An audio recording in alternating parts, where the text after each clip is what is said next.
ஒரு சிம்பிளான வெண்டைக்காய் பொரியல் எப்படி பண்ணுறதுன்னு பார்க்கலாமா? இந்த வெண்டைக்காய் பொரியல நீங்க வெரைட்டி ரைஸுக்கு சைட் டிஷ்ஷா வச்சு சாப்பிடலாம். நான் 1/4 கிலோ வெண்டைக்காய் எடுத்திருக்கேன். அத நல்லா கழுவி, தண்ணி இல்லாம நல்லா தொடச்சு சின்ன சின்னசா இந்த மாரி கட் பண்ணிக்கோங்க. 2 வெங்காயத்தையும் இதே மாரி சின்ன சின்னசா கட் பண்ணிக்கோங்க.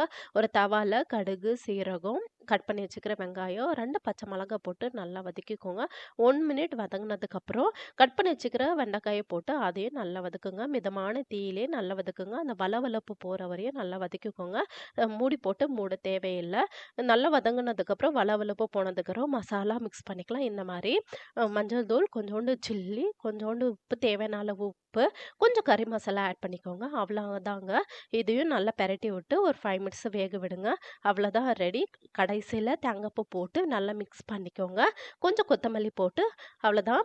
நான் வந்து இது லெமன் ரைஸ் தான் வச்சு சாப்பிட்டேன். சூப்பரா இருந்துச்சு. புடிச்சா நீங்க சப்ஸ்கிரைப் பண்ணுங்க. எனக்கு சப்போர்ட் பண்ணுங்க. லைக் பண்ணுங்க. ஷேர் பண்ணுங்க. பாய்.